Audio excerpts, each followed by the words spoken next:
Jamey. Magandang araw sa iyo, Miss Jamey, at sa lahat ng nakikinig sa inyong channel. Tawagin niyo na lang akong Celia. Hindi ko tunay na pangalan yan. Dahil ang babaeng nagngangalang Mila ay matagal nang namatay, kasabay ng pagguho ng kanyang dangal 5 taon nang nakakaraan. Nakahiga ako ngayon sa isang maliit na paupahang kwarto dito sa probinsya, malayo sa ingay ng Maynila. Habang pinapakinggan ko ang patak ng ulan sa bubong, hindi ko mapigilang balikan ang mga alaala. Ang mga sandaling akala ko'y ginhawa, pero iyon palang mitya ng aking pagkasira. Mahirap maging mahirap, Miss Jamey. Alam nating lahat yan. Pero ibang hirap kapag pati ang sikmura ng anak mo, hindi mo na malaman kung saan itatawid. Ang asawa ko, si Dante, ay isang janitor. Masipag siya, mabait. Pero aminin natin, ang sipag ay hindi laging sapat para bayaran ng kuryente, tubig, at gatas ng anak naming si Bunso na nasa probinsya sa poder ng biyenan ko. Gabi-gabi kaming nag-aaway. Ang dating matatamis na salita, napalitan ng sumbatan. Dante, pambayad sa kuryente. Putol na tayo bukas oh. Mila, ginagawa ko naman lahat ah. Ano pa bang gusto mo? Magnakaw ako? Sa bawat sigaw namin sa isa't isa, para bang unti-unting nababasag ang mga pangarap na dati naming pinanghawakan noong bagong kasal pa lang kami. Naaalala ko pa kung paanong dati ay sabay kaming mangarap. Isang maliit na bahay, isang tindahan sa harap, at isang buhay na hindi kailangang mangutang para lang makaraos sa susunod na araw. Pero habang tumatagal, ang mga pangarap na iyon ay napalitan ng mga resibo, utang, at mga gabing hindi kami makatulog kakaisip kung saan kukuha ng pera kinabukasan. Diyan nagsimula ang lahat. Sa pagod, sa gutom, at sa isang tusok ng fishball sa kanto. Sa kanto ng aming barangay, doon ko nakilala si Mang Rudy. Siya ang paborito ng lahat kasi malinis ang kanyang cart at masarap ang kanyang sauce. Pero higit doon, si Mang Rudy ay may kaya. Byudo na siya. Ang mga anak niya ay nasa abroad. At ang pagtitinda ng fishball ay libangan na lang daw niya para hindi siya mainip sa malaki niyang bahay. Isang hapon, habang galing ako sa matinding paglalaba at wala pang laman ng tiyan, tumigil ako sa cart niya. Ramdam kong hapdi ng mga kamay ko sa kakakuskus ng damit ng ibang tao. Amoy sabon pang balat ko. Pero ang sikmura ko ay parang kumakalam na tila may nagkakaskas na bato sa loob. Mang Rudy, 5 piso lang po. Pakidagdag na lang ng sabaw ah. Sabi ko, habang binibilang ang barya sa bulsa ko. Tinignan ako ni Mang Rudy. May kakaiba sa mga mata niya. Mila, ikaw pala. Mukhang pagod na pagod ka. O eto, 10 piraso na yan. Libre ko na muna. Mukhang kailangan mo ng lakas eh. Sabi niya, sabay abot ng baso. Nagulat ako. Hindi ko inaasahan ang kabaitang iyon. Sa mundo na kinagisnan ko, bihira ang nagbibigay ng walang kapalit. Pero sa sandaling iyon, mas nanaigang gutom kaysa sa pagdududa. Tinanggap ko ang pagkain. At sa bawat kagat ko ng fishball na may matamis at maanghang na sarsa, pakiramdam ko ay parang may munting ginhawang bumabalik sa katawan ko. Doon nagsimula ang maliit na usapan. Naging suki niya ako. Naging sandalan ko siya sa mga reklamo ko tungkol sa kahirapan. Si Mang Rudy ang nakikinig kapag galit ako kay Dante. Si Mang Rudy ang pumupuri sa akin kapag pakiramdam ko ay ang dumi-dumi ko na dahil sa bula ng sabon at pawis. Aba Mila, kahit pagod kay maganda ka pa rin. Sabi niya minsan, habang inaabot ang baso ng fishball. Napangiti ako kahit papaano. Matagal ko nang hindi naririnig ang mga ganoong salita. Si Dante kasi, pagod na rin sa buhay. Pag umuwi siya galing trabaho, tahimik na lang kaming kumakain kung may makain man. Wala nang lambingan, wala nang papuri. Tanging katahimikan at pagod na lang kasama namin sa hapag. Unti-unti, nasanay ako na dumaan sa kanto kahit hindi ako gutom. Kahit saglit lang, para makipagkwentuhan, para may makinig sa mga hinaing ko. Isang gabi, umiiyak ako sa tabi ng kariton niya. Pinutulan na kami ng kuryente.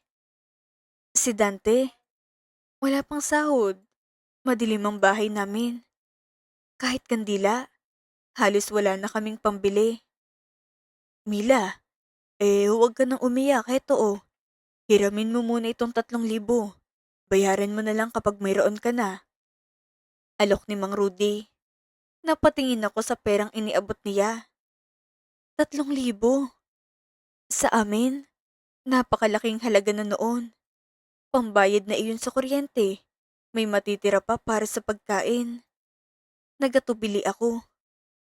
Ah, ay naku Mang Rudy, baka magalit ng asawa ko. Ay di huwag mong sabihin. Sabihin mo nakahanap ka ng extra na labada. At saka, may aalok din ako sa iyo. Kailangan ko nang maglalaba at maglilinis sa bahay ko tuwing Sabado. Malaki naman pasahod ko basta ikaw. Sino ba naman ako para tumanggi? Iyon ang naging simula ng pagpasok ko sa loob ng bahay niya. Noong una, malinis ang intensyon ko. Pero si Mang Rudy, unti-unti niya akong nilulunod sa mga regalo. Hindi lang pera, may mga damit, pabango, at mga gamit na dati ay pinapangarap ko lang. Noong unang Sabado na nagpunta ako sa bahay niya para maglinis, halos manghina ako sa laki ng bahay. Paano ba naman mataas ang kisame? Malamig ang hangin dahil sa aircon. At makintabang sahig na parang hindi pa kailanman nadapuan ng putik o alikabok. Naalala ko tuloy ang bahay namin ni Dante. Isang maliit na silid na pinagkakasya namin ng anak namin kapag umuwi ito mula sa probinsya. May kisame na yero at sahig na semento na laging basa kapag umuulan. Habang nagwawalis ako sa sala, napansin kong palihim akong tinitignan ni Mang Rudy. Nakaupo siya sa isang malaking sopa, may hawak na tasa ng kape, at tila ba pinagmamasdan ng bawat galaw ko. Sa tuwing nagtatamang mga mata namin, ngumingiti siya. Isang ngiti na may kahulugan na hindi ko pa noon lubos na nauunawaan. Pero may kakaibang pakiramdam na naiiwan sa dibdib ko. Pagkatapos kong maglinis, inabot niya sa akin ng isang sobre. Mila, etong bayad mo oh. Dinagdagan ko na rin. Mukhang masipag ka naman. Sabi niya, pagbukas ko ng sobre. Halos hindi ako makapaniwala. Mas malaki iyon kaysa sa inaasahan kong sahod sa isang araw na paglalaba. Unti-unti, naging regular nang pagpunta ko sa bahay niya tuwing Sabado. Sa bawat pagbalik ko, may bago siyang ibinibigay. Sa simula, tinatanggihan ko pa. Nahihiya ako eh. Pero habang tumatagal, natutunan kong tanggapin na lang. Ang masakit pa nito, nakuha ni Mang Rudy ang tiwala ni Dante. Minsan, inaaya pa niyang uminom si Dante at binibigyan ng mga lumang gamit. Napakabuti niyang tao sa paningin ng asawa ko. Pero sa loob ng bahay niya, habang naglalaba ako, nararamdaman kong tingin niya. May mga sandaling dumadaan siya sa likod ko habang nakayuko ako sa batya. May mga pagkakataon na parang sinasadya niyang tumigil sa may pintuan ng laundry area at tahimik lang akong pinagmamasdan. Hindi siya nagsasalita, pero ramdam kong bigat ng kanyang mga mata sa likod ko. Isang Sabado, habang nagkukuskus ako sa banyo, aksidenteng nabasang damit ko. Sumabog ang gripo. O baka naman, sinadya niyang sirain. Bigla na lang bumuhos ang tubig mula sa sirang tubo. Nabasa ang buhok ko, ang damit ko, pati ang sahig sa paligid ko. Halos manginig ako sa lamig ng tubig na dumaloy sa katawan ko. Mila, basa ka na o eto. Isuot mo muna tong t-shirt ko. Pumasok ka muna sa kwarto at magpatayo. Utos niya. Nagatubili ako sandali. Pero dahil nanginginig na ako sa lamig, tinanggap ko ang t-shirt at pumasok sa kwarto. Doon nangyaring hindi dapat mangyari. Sa loob ng kwartong may aircon, sa kama na napakalambot kumpara sa banig namin ni Dante. Noong una, natakot ako. Nanginginig pang kamay ko habang sinusubukan kong ayusin ang sarili ko. Pero nang abutan niya ako ng 5,000 piso pagkatapos. Miss Jamie, kinain ako ng sistema.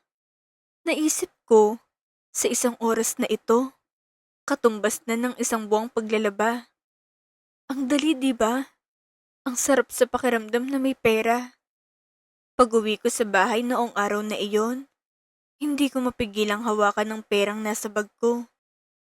Habang natutulog si Dante sa gilid ng kama, dahil sa pagod sa trabaho, nakaupo lang ako sa madilim na sulok ng bahay. Pinagmamasdan kong perang iyon na parang may sariling ilaw sa gitna ng dilim. Sa isip ko, sinabi ko sa sarili ko, isang beses lang ito. Pero ang isang beses na iyon ay naging dalawa hanggang sa naging marami. Naging madalas ang aming bawal na ugnayan. Ang tawag ng mga kapitbahay sa akin, pinatuhog na tilapia. Hindi ko alam na may mga chismis na pala. Ang kapitbahay naming si Luz, na dati ko nang kaaway dahil sa inggit, ay matagal na palang nagmamasid sa akin. Sa tuwing dumadaan ako sa eskinita, may mga bulong akong naririnig. May mga tingin na parang may alam na hindi ko alam. Pero dahil sa kinang ng pera at sa bagong mga gamit na nauuwi ko sa bahay, pinili kong huwag pansinin ng lahat. Isang araw, imbes na maglaba, dumiretso ako sa kwarto ni Mang Rudy. Nakalimutan kong mundo. Nakalimutan ko si Dante. Nakalimutan ko pati ang anak ko. Ang tanging mahalaga ay ang pera na nasa bag ko at ang luho na tinatamasa ko. Pero habang nasa ruro kami ng aming pagkakasala, biglang bumukas ang pinto ng may malakas na kalabog. Mila! Nanlamig ako. Si Dante. Kasama niya si Luz na may dalang cellphone at kumukuha ng video. Ang mukha ni Dante, hinding-hindi ko malilimutan. Galit, sakit at pandidiri. Ang mga mata niya ay namumula. Ang kamao niya ay mahigpit na nakasara. At ang dibdib niya ay mabilis na umaangat at bumababa dahil sa galit. Dante, sandali! Magpapaliwanag ako! Sigaw ko habang nagmamadaling magtakip ng katawan. Pero wala nang paliwanag ang sapat. Sinugod ni Dante si Mang Rudy. Pinagsasapak niya ito. Hayop ka! Pinagkatiwalaan kita. Ang asawa ko pa talaga. Ang mga suntok niya ay parang sumasalamin sa lahat ng sakit at galit na matagal nang naipon sa kanya. Bumagsak si Mang Rudy sa sahig habang patuloy siyang sinasaktan ni Dante. Ako naman ay kinaladkad ni Luz palabas. Pinahiya niya ako sa harap ng mga kapitbahay. O eto, ang labanderang malandi. Pinatuhog sa bendor. Nagsilabasan ng mga tao mula sa kanilang mga bahay. May mga nakatingin, may mga nagbubulungan, at may ilan pang naglalabas ng cellphone para kunan ako ng video. Pakiramdam ko noon, parang wala na akong balat sa katawan. Para akong hubad sa harap ng buong barangay. Nauwi sa presinto ang lahat. Pero dahil ayaw ni Mang Rudy ng iskandalo, nagbayad siya para maareglo. Pero ako, wala akong pambayad sa sirang dangal. Umuwi ako sa bahay namin. Pero ang mga gamit ko, ay nasa labas na. Si Dante, hindi na ako kinausap. Ang masakit, kinuha niyang lahat ng naipon kong pera. Yung perang galing sa pagkakasala ko. At sinabing, ito lang kukunin ko bilang bayad sa sakit na ibinigay mo. Aalis kami ng anak mo. Huwag na huwag mo kaming hahanapin. Tumungo sila sa Visayas. Hindi ko malilimutan ang araw na iyon. Maaga pa lang, sumakay na ako ng jeep papunta sa pier. Hawak kong maliit kong bag na halos wala ng laman. Habang papalapit ang jeep sa pantalan, kumakabog ang dibdib ko. Umaasa akong makikita kong anak ko. Kahit isang yakap lang. Kahit sandali lang na mahawakan kong kamay niya at masabing nagsisisi ako. Pagdating ko sa pier, nakita ko agad ang biyenan ko. Nakatayo siya sa may waiting area. Hawak ang kamay ng anak ko. Nakasuot ito ng maliit na damit na tila bago at may maliit na backpack sa likod. Mukhang handa na silang bumiyahe. Lumapit ako agad. Halos tumakbo ako sa kanila. Nanay, pakiusap. Sandali lang po, gusto ko lang makitang anak ko. Sabi ko, habang hinihingal. Pero bigla niyang hinila palayo ang bata. Parang may nakitang maruming bagay na dapat ilayo. Doon niyang sinabi ang mga salitang hindi ko malilimutan kailanman. Wala kang anak, Mila. Patay ng nanay ng batang ito. Lumayas ka bago ko pa itusok sa iyong mga sticks ng fishball na kinahuhumalingan mo. Ang mga tao sa paligid ay napalingon sa sigaw niya. Narinig kong ilang bulungan, ang ilang pabulong na tawa. Sinubukan kong lumapit sa anak ko, ngunit tinakpan ng biyenan kong mga mata nito at mabilis siyang hinila palayo. Bunso, anak.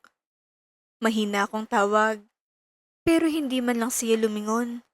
Hindi ko alam kung dahil bata pa siya at hindi niya naiintindihan ang nangyayari. O dahil sinabi na sa kanya na wala na siyang ina. Ilang sandali lang, narinig kong busina ng barko. Unti-unti silang umakyat sa rampa pasok ng sasakyang dagat. Nakatingin lang ako mula sa malayo, habang unti-unti silang naglalaho sa paningin ko. Sa araw na iyon, pakiramdam ko parang may humiwalay na bahagi ng katawan ko.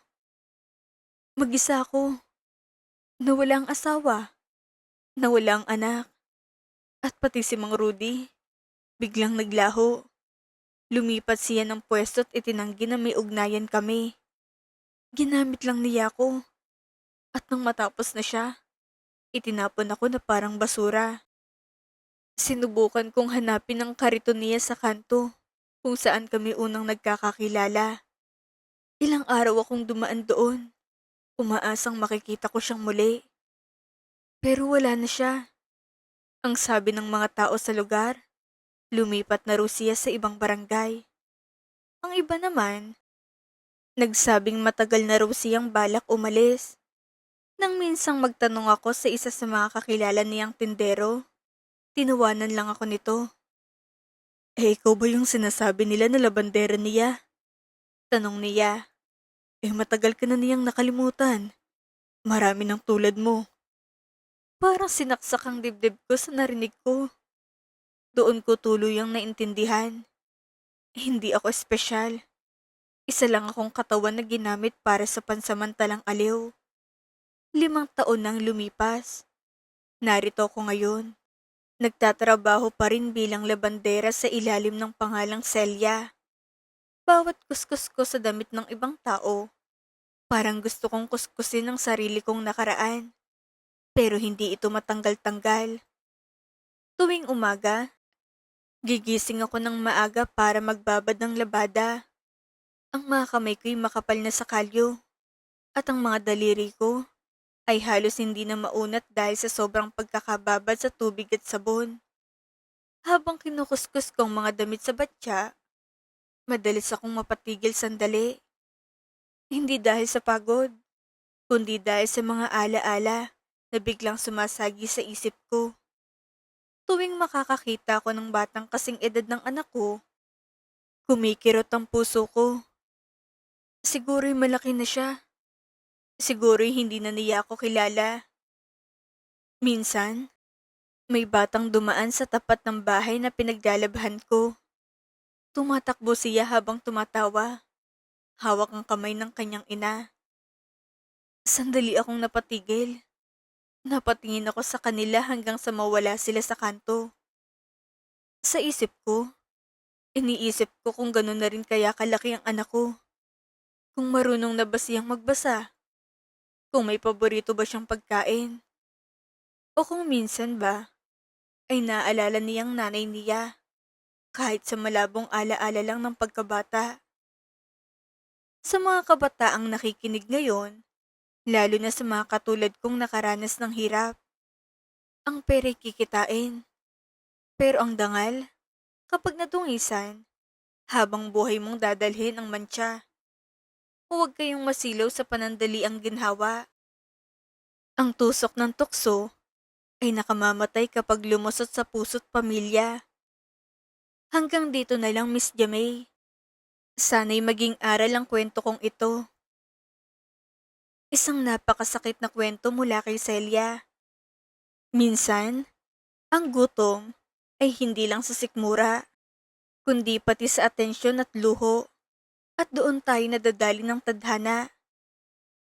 Kayo mga ka-confession, anong aral ang inyong nakuha sa kwento ni Celia? I-comment ang inyong saloobin sa ibaba. Muli, itong inyong lingkod, Miss Jamay. Hanggang sa susunod nating confession.